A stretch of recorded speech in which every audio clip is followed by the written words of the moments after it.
Hello guys! Hello mga lods, hello mga viewers, DIY, and syempre, hello world! For today's video, meron po akong i-share. Ito po ay ang gray marble design. So, sana po itong gagawin kong ito at makikita ninyo, mapapanood ninyo, ay sana po ay may matutunan kayo o may mapulot kayong magandang aral sa content na ito. At sana inaasahan ko po na pag gumawa kayo nito, maka-encounter kayo nito, ay sana makuha nyo po ang idea yung binibigay ko dito. Okay, ito po ay isang counter. Ito po ay nasilyahan ko ng lacquer putty. So, naka-3 coat po ko ng lacquer putty sa ibabaw nito. After nung malakar putty ko na po siya, ayan, ito naman po, nililihan ko na siya. Pagkatapos po lihahin, pinaprimeran ko na po siya. So, ginamit ko po primer dito is liquid tile primer. Ito po isang Davis. Malimit po pag ako'y spray ang ginagamit ko, ay ang ginagamit ko naman po ay liquid primer. Pagka naman po nag-base ako ng latex, ito po ay akin pong niro-roller lang o minsan ay brush. Pero dito po sa content ko ito po ay primer ang ginagamit ko. So, panoorin niyo po ito para po makita ninyo kung paano po ito gawin. 3 coat po ang primer na ginamit ko dito. So, after pong pa-primer ko ito, nag-drying time po ako. So, pagkatapos po ng drying time, nag-prepare naman ako ng latex para dito sa design sa ibabaw nito. So, nakikita nyo naman po, ito po ay basa. Ito, binasa ko po ito, ibabaw nito. So, pagkatapos, kasi madali po siya madry, kaya ako... So, pagkatapos po niyan, lalagyan ko siya ng lining. Ipinapahid ko po yung aking case brush na malapad. So, ginagamitan ko naman siya ng po para kumalat-galat at pinapit-tapit ko para magmukha siyang totoo. So, mayroong malinaw, mayroong nagpipig. Yan po ang pamamaraan ng ginagawa ko pag po kayo nagmamarmol. Pinabasa ko po ng tubig para hindi siya matuyo. Tapos, pinapahirap po siya ng pintura. Ang pintura ginamit ko po dito is gray.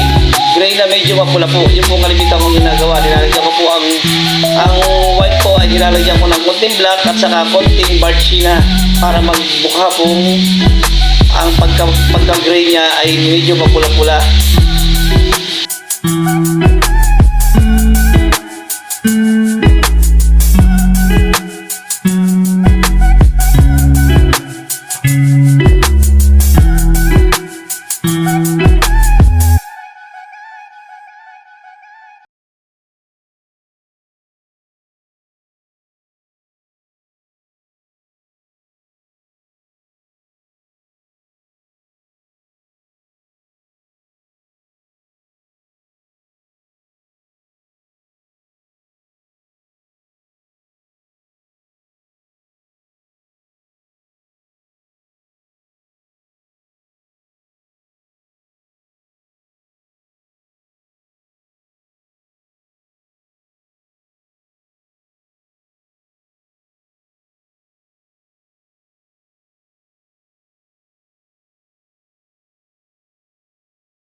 Yan,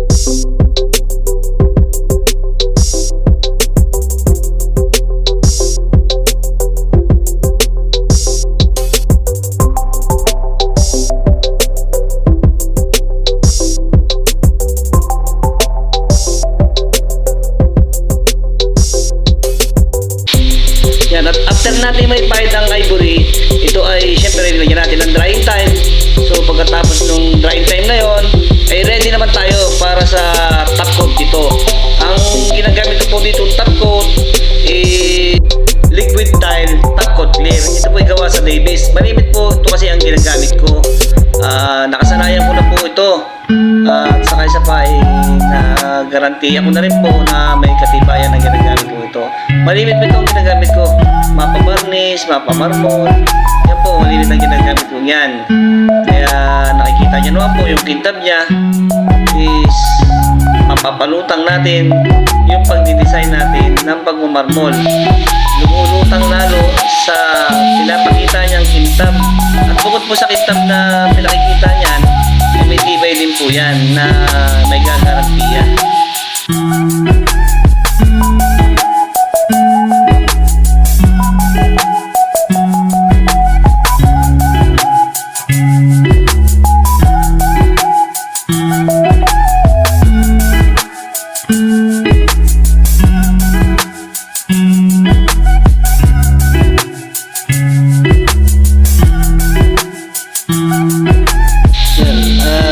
Tukot naman tayo para sa top coat clear, para ito ay mapatibay na natin ang gusto. Kaya kailangan sureball na ang bawat spray natin. Wala na siyang palyo, malimit na ang tama ng pag-spray. So pagkatapos natin spray ito two coat, dry time ulit tayo. Pagka dry time, isang patong pa uli ng pag-spray ng top coat clear para makintab na makintab siya at hindi nawawala ang kintab.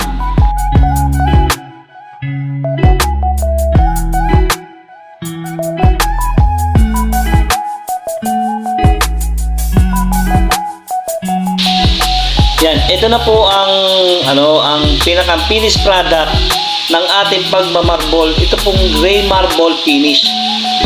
Ang product po na pwede nating ipagyabang na tayo po ng mga Pinoy ay kaya rin gumawa ng katulad ng mga nakikita natin sa ibang bansa na may mga pintura po sila na napakadaling gawin para maging marble. Tayo naman po kahit sa latex ay kaya din po natin gawin ito sa pamamaraan po ng ating pagiging malikhain. Ay pwede po natin gawin ito na isang imitation na para naman totoo. Kaya bilang isang Pinoy na tulad natin o nagdi-DIY, pintor, ay kayo na po ang makakapag-adjust kung ano po ang pamamaraan na gusto nyong gawin para magmukhang marble ang inyong ginagawa. Kaya sana po itong content na ito ay makatulong sa mga katulad nyo na kumukuha ng idea. Ay ito po ay napakadali ng gawin para po kayo ay magkaroon pa ng karagdagang kaalaman. And syempre sa mga nagdi-DIY, pintor, mga viewers, sana po ay supportahan nyo ang mga video ko at mga tutorial na nagbibigay idea sa mga kapwa natin. At yun, maraming salamat po at God bless.